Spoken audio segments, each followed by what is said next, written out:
faut vraiment que je vous raconte une belle mésaventure qui m'est arrivée. Je vous parle souvent de terre végétale. Moi, je m'en suis servi notamment pour remplir des carrés potagers. La terre végétale, c'est génial. C'est 50% de sable. Vous avez aussi de l'argile, du limon, du compost.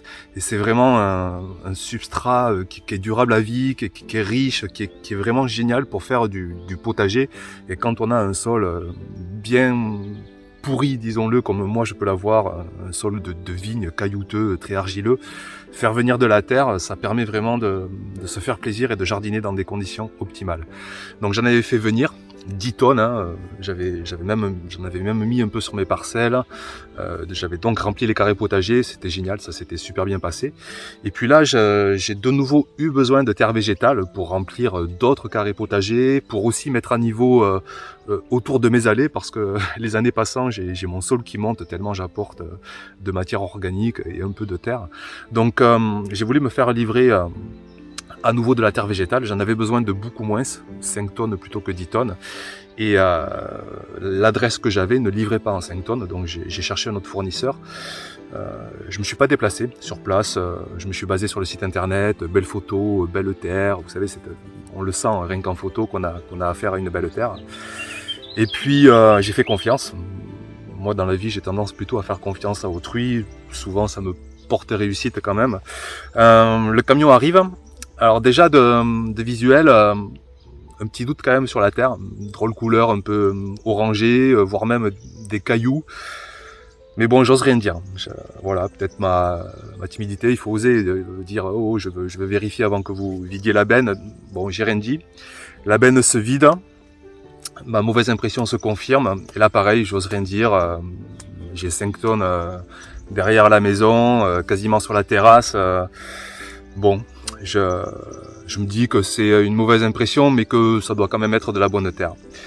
Et puis, le constat se confirme, quoi. Je me suis fait livrer vraiment, je vais pas dire de gros mots, mais une terre, c'est tout juste bon à faire de la poterie. C'est une terre qu'on trouve dans les vignes juste à côté. Il a dû prendre ça, le gars, d'un chantier, j'en sais rien. C'est vraiment pour faire de la poterie. Et c'est tout sauf une terre végétale, quoi. Il n'y a pas de sable là-dedans. Il y a même des morceaux, mais c'est carrément, c'est de la pâte à modeler. Alors le compost, c'est un compost qui est complètement cramé. C'est vrai, il y en a dedans, hein, mais il n'est pas du tout mélangé. Il est cramé, ce compost. On sent qu'il est vraiment de très mauvaise qualité. Il est grossier. Donc au final, c'est une véritable escroquerie, quoi. Plutôt que d'avoir de la terre végétale, j'ai eu ce qu'on appelle une terre de remblai. Et donc, je voulais vraiment vous mettre en garde par rapport à ça. Et puis, c'est aussi des leçons de vie. Hein. C'est que de la terre végétale, d'ailleurs, j'en ai acheté en jardinerie quelques petits sacs pour remplir justement des sacs à potager. Et je vous le montre en image, vous voyez, là c'est vraiment une terre formidable. On ressent dans les mains le sable, le limon, l'argile, le compost. Il y a même en plus des algues marines pour enrichir cette terre. Là c'est vraiment divin. Je vous mets aussi à l'image vraiment la terre végétale de la première livraison où là pareil, on sent qu'elle est géniale cette terre, c'est un total régal. Et je répète, c'est le sable notamment qui fait la différence. Moi j'en ai pas dans mon sol de départ et c'est pour ça que je fais venir un peu de terre végétale plutôt que faire venir du sable. Faire venir du sable tout seul, ça m'intéresse pas trop. Je préfère de la terre végétale.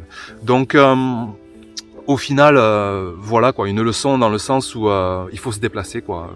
Tant pis, même si j'ai envie de faire confiance, parfois il faut vérifier, il faut contrôler.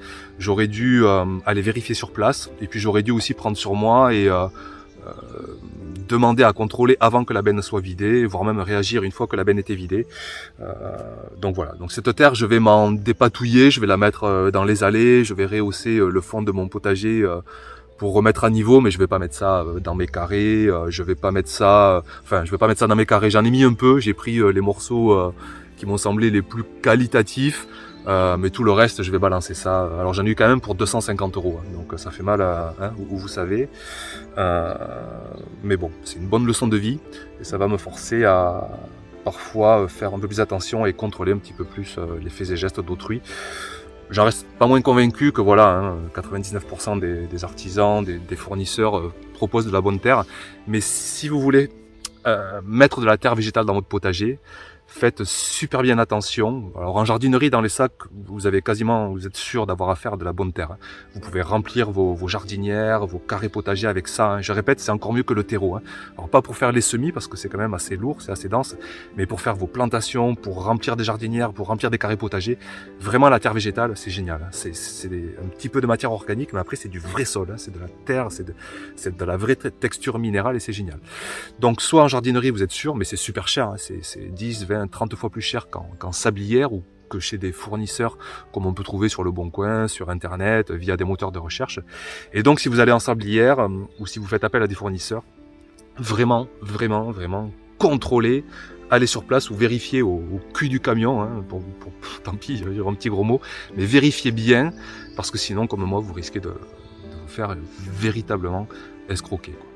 Donc voilà pour cette leçon du jour. J'avais vraiment envie de tirer le son avec vous de cette escroquerie. Heureusement, j'en subis pas souvent, pour pas dire jamais. Au potager, dans l'ensemble, tout se passe bien. Mais sur ce coup-là, je me suis bien fait avoir. Voilà pour cette petite vidéo. Et puis à bientôt, bien sûr, pour continuer de partager la pleine saison. Ciao!